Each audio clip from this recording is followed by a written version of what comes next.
je veux au fait vous donner certaines informations. Alors, la première information, au fait, c'est que trouver un logement en France, ça demande du temps. Ce n'est pas aussi facile qu'on le pense. Actuellement, il y a une pénurie de logements ici en France. Donc, pour trouver un logement, il faut s'y prendre tôt. Dès que vous avez des admissions, c'est vrai qu'il faut faire le choix définitif, mais commencez directement à chercher le logement. Et je dis toujours au fait aux étudiants que trouver un logement en France, c'est un travail à temps plein. C'est-à-dire que c'est 35 heures par semaine. Il faut vraiment s'y prendre tôt. Il faut y mettre du sien. C'est-à-dire contacter les bailleurs. Dès que vous avez un bout de temps, je sais que vous allez à l'école, que vous n'êtes pas disponible toute la journée, mais dès que vous avez un petit bout de temps, contactez les bailleurs. Allez sur votre ordinateur, sur votre téléphone, appelez, cherchez, regardez. Pourquoi je dis ceci? Parce que vous êtes à l'étranger. Ceux qui sont sur le territoire seront privilégiés. Imaginons, vous êtes bailleur. Quelqu'un vient se positionner sur votre bien. Vous allez prendre celui que vous voyez au lieu de celui qui est à l'étranger. Donc, premier arrivé, premier servi. Les étudiants français cherchent des logements. Vous aussi, vous cherchez des logements. Donc, ceux qui sont en France vont prendre les biens avant vous. Voilà pourquoi il faut chercher, chercher, chercher et s'y prendre tôt. Donc, vraiment, ne négligez pas au fait le facteur temps dans votre recherche de logement. Ne pensez pas que ça va se passer comme au pays. Vous appelez aujourd'hui, demain vous avez le logement. Non, ça prend du temps. Vous allez contacter un bailleur, il va vous dire c'est déjà loué. Le deuxième, c'est déjà loué. Non, vous ne remplissez pas les conditions. Il y en a aussi qui ne veulent pas louer à ceux qui sont à l'étranger. D'autres qui ne veulent pas louer aux... Voilà, par exemple. Donc franchement, ce n'est pas évident. Je préfère vous le dire. Le facteur temps et puis tous les critères aussi, toutes les exigences au fait que les bailleurs peuvent mettre, ça fait que ça prend du temps. Donc il faut y mettre... du sien, il faut vraiment prendre le temps de chercher tout simplement. Alors, la seconde information que je tenais à vous donner, c'est que pour louer un logement étudiant ici en France, il faut un garant pour le logement. C'est vrai qu'on demande un garant financier à l'ambassade, mais le garant financier pour l'ambassade est différent du garant pour le logement. Le garant financier à l'ambassade, il peut vivre dans le monde entier, c'est une personne qui a les ressources financières et du coup, elle vous prend en charge, etc. Même pour le garant de logement, cette personne-là doit impérativement vivre en France. Et c'est une personne, au fait, qui se porte garant pour votre logement au cas où vous ne payez pas votre loyer un mois, etc. C'est cette personne-là qui devra payer.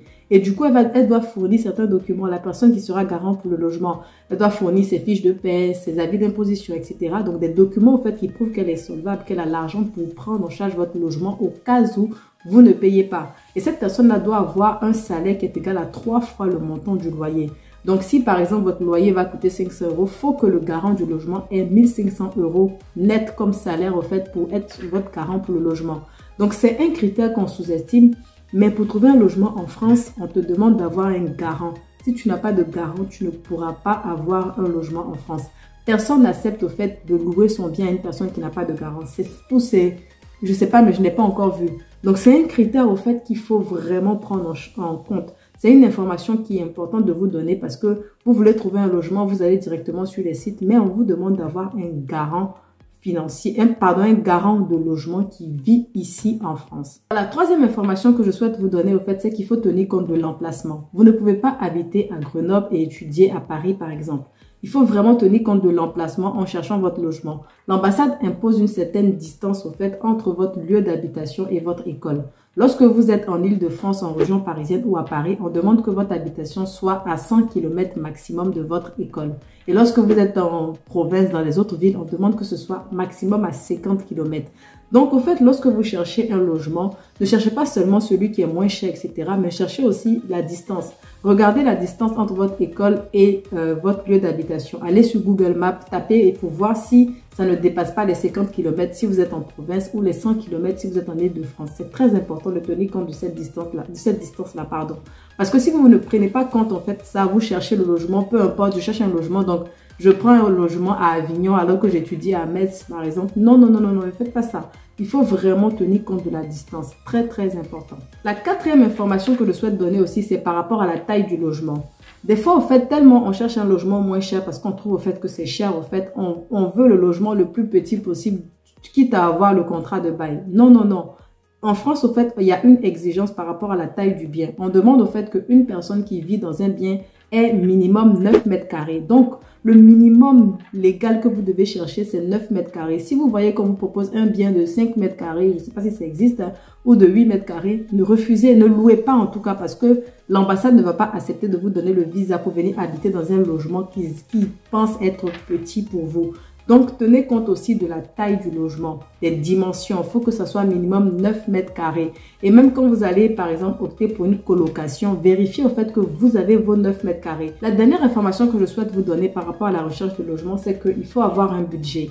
Alors, on ne se lève pas comme ça pour dire on cherche un logement, on ne sait pas le montant max qu'on a ou le montant minimum qu'on a. Il faut établir un budget, savoir pour tel logement, je suis prêt à mettre ceci. Et du coup, vous cherchez au fait ce logement-là en fonction de votre budget. Établissez un budget parce que si vous n'avez pas de budget, vous allez aller dans tous les sens et ça va être compliqué alors qu'il n'y a pas de temps. Le temps court. Donc, vraiment, établissez un budget, parlez à vos parents, parlez à votre garant financier et établissez un budget tout en sachant que le budget doit être réaliste tout simplement. On ne peut pas se dire qu'on veut un logement qui coûte 100 € en France. C'est compliqué. C'est vrai qu'il y a la CAF. Il y a la CAF qui va vous aider au fait à prendre en charge votre logement. Mais avant que la CAF commence à verser vos allocations, il va falloir que vous payiez de votre propre poche. Donc, le budget doit être vraiment un budget conséquent. Commencez minimum 380, 350 jusqu'à pour monter au fait. Mais faites un budget qui commence au moins à 350. Quand vous avez moins que ça, je ne sais pas dans quelle ville vous allez, mais franchement, moi, je ne sais pas s'il existe des logements de moins de 350 €. Peut-être qu'il y en a, mais je n'ai pas encore vu personnellement. Donc, faites un budget, ça vous aidera vraiment.